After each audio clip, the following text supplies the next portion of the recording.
सुबह सुबह स्पोर्ट्स 9 में आपका स्वागत है। एक कमाल का मुकाबला कल खेला गया जहां पर ऑस्ट्रेलिया ने जीत हासिल की और लॉर्ड्स टेस्ट पर कब्जा किया। लॉर्ड्स में मुकाबला था इंग्लैंड वर्सेस ऑस्ट्रेलिया। एशेज सबसे बड़ा घमासान का दूसरा टेस्ट मैच था और 43 रनों से यहां पर ऑस्ट्रेलिया ने जीत हासिल कर ली। बेहद रोमांचक टेस्ट मैच था जिसमें बाजी कभी इस तरफ कभी उस तरफ, मगर ज्यादातर जो है वो ऑस्ट्रेलिया की तरफ ही नजर आई। बेन स्टोक्स ने थोड़ी सी धड़कनें जरूर बढ़ाई ऑस्ट्रेलिया की, मगर धैर्य रखना, पेशेंस जो है वो काम कर गया ऑस्ट्रेलिया की। बिल्कुल काम कर गया और ऑस्ट्रेलिया ने आखिरकार वो ऐतिहासिक जीत हासिल कर ली, वो भी लॉर्ड्स पे। और सबसे बड़ी बात यह है कि आज जिस तरीके से मैच खेला गया कल, है ना, वो आज तक मुझे दिमाग में वही चल रहा है कि जब वो चौके और छक्के लगा रहे थे, है ना, ऐसा लग नहीं रहा था कि टेस्ट मैच खेल रहे हैं। आखिरकार उन्होंने जो कहा वो उन्होंने कर दिखाया, पर मुझे लग रहा है कि उनके साथ ही उनका साथ नहीं दे पा रहे ठीक तरीके से। देखिए, आप ब्रांड ऑफ क्रिकेट जो है वो खेल रहे हो, बेसबॉल खेल रहे हो, वो जब तक चल रहा था तब तक अच्छा था। और आपको हम ये कई बार बात कर चुके हैं कि आपको ना थोड़ा सा सिचुएशंस को भी ना थोड़ी सी रिस्पेक्ट देनी चाहिए, बॉलर्स को भी रिस्पेक्ट देनी चाहिए। एक ही तरीके से आप हर जगह पर नहीं खेल सकते हो। There is no one size that fits all. आपकी कंडीशंस बदलती हैं, उस हिसाब से आपको खेलना चाहिए। मगर अच्छी बात ये कि बेन स्टोक्स ने वो पारी खेली, 155 रनों की पारी थी।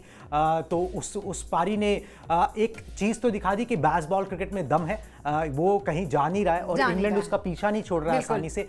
मगर उसका अभी उन्हें खामियाजा भुगतना पड़ रहा है। सब जगहों पे आप जीत नहीं सकते हो।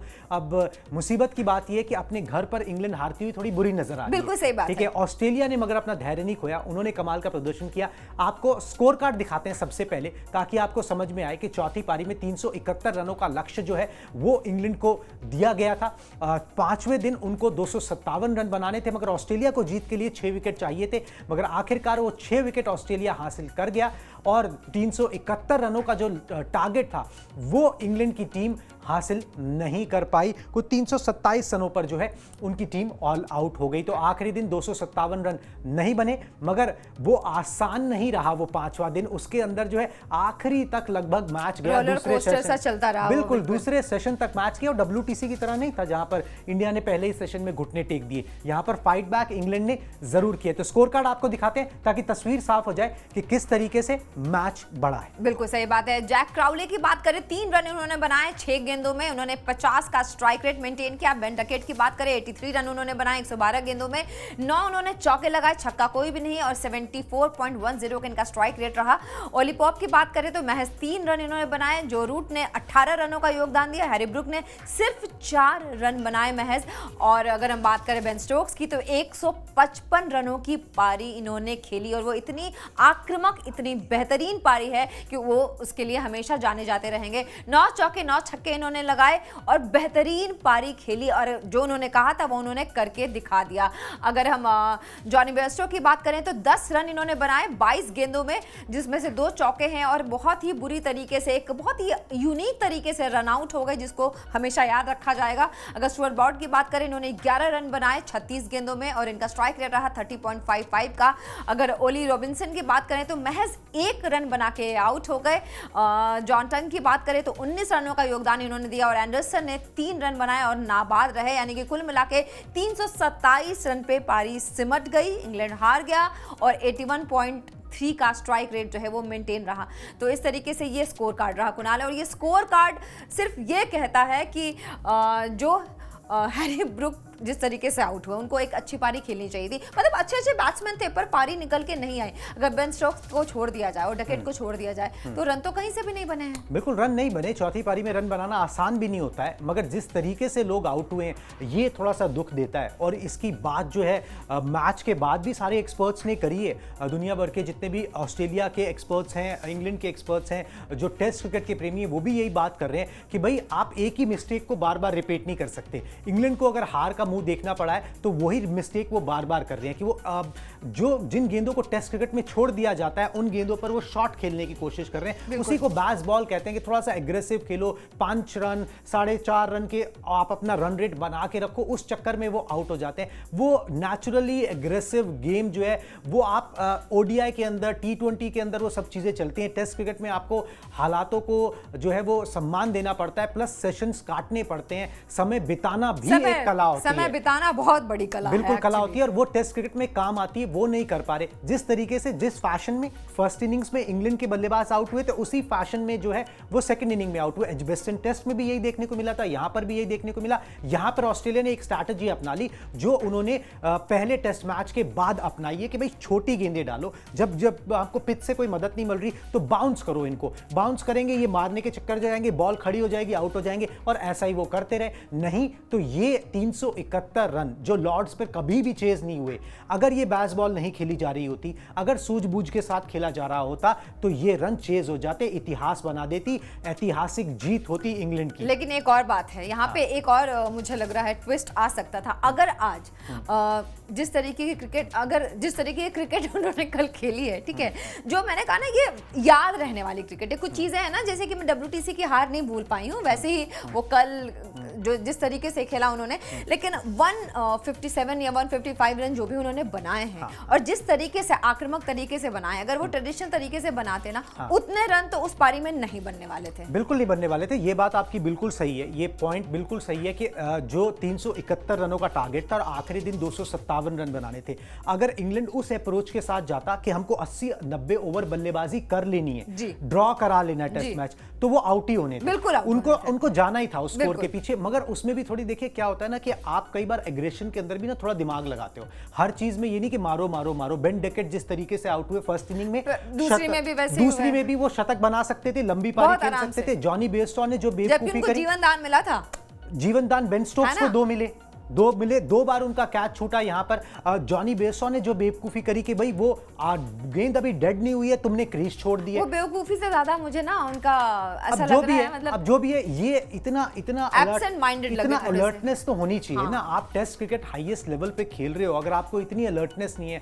आपको मैच सिचुएशन और मैच सीरीज कहां पर खड़ी है उसका अंदाजा नहीं है। अब आप उस सिचुएशन में, इंग्लैंड की टीम आ गई है कि भाई करो या मरो की सिचुएशन है। अब आके मतलब जो 3 टेस्ट मैच बचे, अगर वो तीनों इंग्लैंड जीतती है तो एशेज बचती है, नहीं तो 20-22 साल के बाद ऑस्ट्रेलिया पहली बार इंग्लैंड में एशेज सीरीज जीत जाएगा, एक भी टेस्ट मैच और जीतते ही। तो ये थोड़ी सी होनी चाहिए स्मार्टनेस। खैर बहरहाल वो स्मार्टनेस देखने को नहीं मिली, इसी के कारण ये हाल है, और उसी की चर्चा जो है वो मैच के बाद सब एक्सपर्ट्स ने करी और बाद में भी कर रही है। न्यूज़पेपर भी आज जो है वो पटे पड़े हैं उसी बात से, रिएक्शन से। मगर इस बीच में जो है विराट कोहली का भी रिएक्शन आया, उन्होंने बेन स्टोक्स की तारीफ की। आप ही पढ़ के बता दें उन्होंने क्या बोला। आप ही पढ़ लीजिए, मैं ही पढ़ के बता देता हूं। ठीक है, चलिए मैं ही पढ़ के बता देता हूं। अब इससे पहले कि हम सबके स्टैट्स दिखाएं, बेन स्टोक्स की तारीफ विराट कोहली ने की। उन्होंने बोला कि I wasn't joking about calling Ben Stokes the most competitive bloke I have played against, inning of the highest quality, but Australia is too good at the moment. मतलब कि उन्होंने बोला कि बहुत ही कॉम्पिटिटिव जो है वो है बेन स्टोक्स हैं, और मैं उनको मजाक में ये बात बोलता था मगर वो वाकई में हैं। और मगर ऑस्ट्रेलिया की जो टीम है एज ए टीम वो अभी बहुत बढ़िया क्रिकेट खेल रही है। वो तो बोलना ही पड़ेगा उनको, इसलिए मैंने आपको बोला आप पढ़ के बताइए। वो तो उनको कहना ही पड़ेगा, वो कहना ही पड़ेगा। ऑस्ट्रेलिया ने जो बैंड बजाई थी इनकी WTC में जो, मगर देखिए विराट कोहली साहब को ये भी समझना चाहिए कि जिस तरीके से क्रिकेट इंडिया ने खेली थी और जिस तरीके से इंग्लैंड ने खेली, सिमिलर सिचुएशंस थी, बहुत डिफरेंस। वहां पर आखिरी दिन इंडिया को रन बनाने थे, चेस करना था, यहाँ इंग्लैंड को चेस करना था, मगर इंग्लैंड ने फिर भी लड़ा है, उसके लिए लड़ाई करी है। मतलब मुझे लग रहा है कि बेन स्टोक्स का साथ अगर किसी और ने दिया होता कल भाई, तो मैच का रुख कुछ भी हो सकता था। देखिए बेन स्टोक्स ने मैच नहीं जीता मगर इज्जत तो कमाई, मतलब काफी इज्जत कमाई, सरेंडर किया था इंडिया ने, टोटल सरेंडर जिसे बोलते हैं। नहीं वो मैं तो आपको यही, कल भी जब हम मैच देख रहे थे मैंने आपको यही बात बोली कि इनके आखिरी प्लेयर भी ऐसे खेलते हैं जैसे इनको लगता है हम इतना रन बना सकते हैं। हमारा पहला आउट होता है, उसके बाद तो हम सोचते हैं कि बस वो, मतलब हमारा मिडिल जो बैट्समैन का जो हमारा इतना ज्यादा मत करिए, वेस्ट इंडीज से मुकाबले हैं, 12 तारीख से शुरू हो रहे हैं, वहां पर बड़े-बड़े रन बनेंगे। अच्छा, बहुत बड़े-बड़े। आपको ज्यादा उम्मीद नहीं दिखाई दे रही? क्यों? वेस्ट इंडीज तो वर्ल्ड कप के लिए क्वालीफाई नहीं कर पाई है, उस टीम के खिलाफ आप रन नहीं बना सकते। क्यों? हम बांग्लादेश से नहीं हारे थे। नहीं कोई बात नहीं, बना लेंगे, रन बनाएंगे। और विराट कोहली का रिकॉर्ड बहुत अच्छा है वेस्ट इंडीज में, बड़े-बड़े रिकॉर्ड तो बहुत अच्छा था उनका इंग्लैंड के खिलाफ नहीं है, ऑस्ट्रेलिया के खिलाफ भी। आपने तो ये कहा था मुझे कि उन्होंने कहा था ऑस्ट्रेलिया के खिलाफ आपने इंग्लैंड की जमीन पे बहुत अच्छा नहीं, आपने फिर ये कहा था कि उन्होंने ये कहा था, आपने बताया था मुझे कि उन्होंने कहा कि मुझे ऑस्ट्रेलिया के खिलाफ रन बनाने में बहुत मजा आता है क्योंकि बहुत इज्जत मिलती है, बहुत इज्जत कमाई है जी। ये इज्जत जो है बर्दाश्त नहीं हो रही है भाई, ऐसी इज्जत बार बार नहीं चाहिए। चलिए अब आपको एक बार ना इंग्लैंड के खिलाड़ियों का प्रदर्शन दिखा देते हैं। बेन स्टोक्स और जॉनी बेयरस्टो को मिला के सारे खिलाड़ियों का, सारे बल्लेबाजों का किस तरीके से उन्होंने जो है बल्लेबाजी की कल किस तरीके से वो आउट हुए, वो सारा ग्राफिक्स जो है इंग्लैंड के बल्लेबाज के स्टैट्स आपको दिखा देते हैं। फटाफट से हल्का पढ़ देंगी ताकि आपको समझ में आ जाए कि किस बल्लेबाज ने कितना योगदान दिया। 371 रन उनको बनाने थे, मगर 327 रनों पर जो है इंग्लैंड की टीम लड़कर हार गई। ढेर होना ठीक नहीं, लड़कर हारी, स्ट्रगल किया है उन्होंने, संघर्ष किया है, संघर्ष किया, और संघर्ष जो करता है वो आखिरकार जो है फिर आगे बढ़ता भी है। अब 3 टेस्ट मैच है, देखिए आगे के क्या होता है, क्या पता कोई चमत्कार हो जाए। चलिए, जैक क्राउली से लेके स्टुअर्ट ब्रॉड तक, जेम्स एंडरसन तक, जितने भी हमारे पास स्टैट्स हैं सब एक एक करके आपको दिखा देते हैं ताकि आपको पता लगे कि 371 का पीछा करते हुए किस बल्लेबाज ने क्या किया। बिल्कुल सही बात है। चलिए देख लेते हैं। तो आंकड़े हमारे पास आ गए हैं, जैक क्राउली के आंकड़े आ गए हैं। रन इन्होंने 3 बनाए, इन्होंने 6 गेंदों का सहारा लिया, चौके कोई भी नहीं है, छक्का कोई भी नहीं है, स्ट्राइक रेट इनका 50 का रहा है। चलिए आगे बढ़ते हुए जो और आंकड़े वो भी देख लेते हैं।